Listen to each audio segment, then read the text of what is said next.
What's up, guys? I wanted to make a quick video for my kids at home, just going over the skeletal system since our test is coming up this coming Wednesday and Thursday. So the first thing I want you to do is make sure that you click on the textbook link and fill in your notes. Filling in your notes is key for understanding this chapter as well as watching the videos that I put up.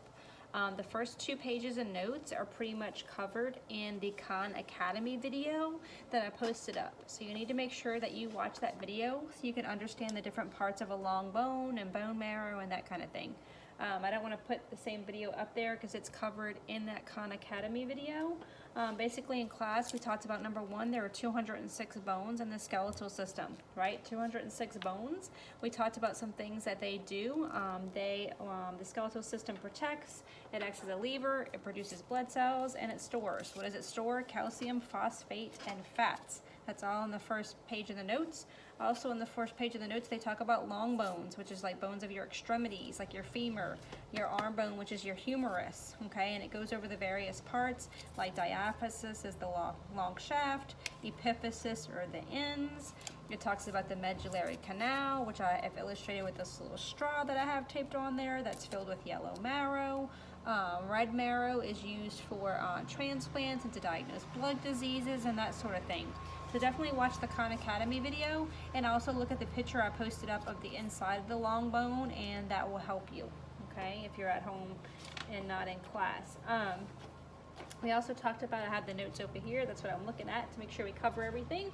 We talked about what the axial skeleton is and also the appendicular skeleton. The axial skeleton makes up the main trunk of your body. So if you think of the earth rotating on its axis, or I think of the axis being in the center, the bones that make up the axial skeleton are your skull, your spinal column, and your ribs and your sternum. Okay, that makes up the main chunk of the body. That's your axial skeleton. We talked about your appendicular skeleton. Your appendicular skeleton consists of your appendages or your extremities, which is your arms and your legs, okay? That's all your appendicular skeleton. This is your axial skeleton. We talked about the skull. We talked about the skull, and in another video I'll show the skeleton, skull. But our skull's bones are fused together. Like we have like little squiggly lines all over our skull, and where the 2 bones come together in our skull, those are called sutures. Okay, these are called sutures. Where our skull bones come together, or skull joints come together, is sutures. Okay, we also talked about foramina or foramina is holes in bones. Bones do have holes in them. Sometimes it actually has too many holes. It's not good. It's a sign you have osteoporosis. But all bones have some type of holes in them called foramina. And what that is, that's where nerves and blood vessels can pass through to the bone. Okay. We also talked about fontanelles, which are soft spots. If you've heard of a baby having a soft spot on their head, they call those fontanelles. Typically the brain is not finished growing yet, so they have soft spots to allow our skull bones to move around as the brain grows. And once it's fully developed, the soft spot closes up, usually around when the baby's like 18 months old. Okay, their soft spot goes away. But those are called fontanelles. We also talked about cranial bones and facial bones. We have 8 cranial bones. Okay, 8 cranial bones. Oop. Yeah, 8 cranial bones, and we have 14 facial bones. Cranial bones is going to be frontal right here. So we have frontal, parietal, which is on the side. There's 2 of them. There's like a little suture going through. So there's frontal, parietal, occipital, okay? And there's also ethmoid and sphenoid, which is kind of behind your eyes here. And there's temporal, which is where you like rub your temples. That's your temporal bones, okay? You have facial bones, there's 14. I want to make sure that you know that your cheekbones are your zygomatic. So cheekbones are zygomatic. This is your mandible. Your lower jaw is your mandible. Your maxilla is right here. So cheekbones are zygomatic, lower jaw is mandible, your upper jaw is your maxilla. Okay, so you need to be concentrating on that and studying those when you're going through your notes. We also talked about your vertebrae. Your neck vertebrae right here is your cervical vertebrae. Right here is your thoracic vertebrae, which makes sense because this is the thoracic cavity, okay? And then you have your lumbar vertebrae, the vertebrae that's at your waist that allows us to bend and move. This is your lumbar vertebrae. So cervical is your neck, thoracic is right here, okay? And then lumbar is your waist. You also have your sacrum and your coccyx vertebrae as well, okay, that go on down. We talked about intervertebral discs, which I'll get Scully in a minute, and we'll look at that, as well as the ribs and the sternum.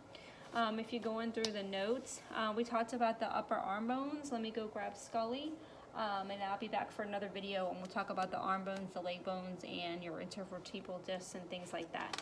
I'm going to go grab Scully, but also make sure you take note when you're going through your notes. There are different types of fractures. A green stick fracture, and I'll post some pictures up. But a green stick fracture is common in kids. That's when the bone bends, it doesn't totally break. That's a green stick fracture. You have a spiral fracture, when the bone spirals and breaks. That's common in skiing and skating. You have a convoluted fracture, which you said convoluted is kind of like confetti. I like to think of convoluted, confetti, and that's when the bone splinters into a bunch of different pieces. So if somebody breaks their bones and it fractures into a bunch of different pieces, that's convoluted. You can have simple and compound fractures. Compound fractures is when the bone breaks the skin, like the bone sticking out the skin. And you have simple fractures when the bone does not break the skin. So simple fractures, the bone doesn't break the skin. Compound fractures, the bone breaks through and ruptures the skin, which is kind of gross. You also have open and closed reduction in order to fix the fractures. If it's a bone breaks and they have to do surgery, that we always say they have to open you up, that's an open reduction. Typically they'll fix it with like pins and screws and that kind of thing. If you fracture a bone and it's a closed reduction, that means you just need a cast, okay? So to fix fractures or to fix broken bones, there's open reduction, closed reduction. Open reduction is when they're gonna cut you open, okay, and do surgery and put pins and screws and that kind of stuff to fix it. Closed reduction is when they're just going to simply put a cast on it to fix it. We talked about different joints, which if you look in the notes, you've got, and I'm looking in this direction at the board because right now I have it written on the board. You have diaarthrosis, amphiarthrosis, and synarthrosis, okay?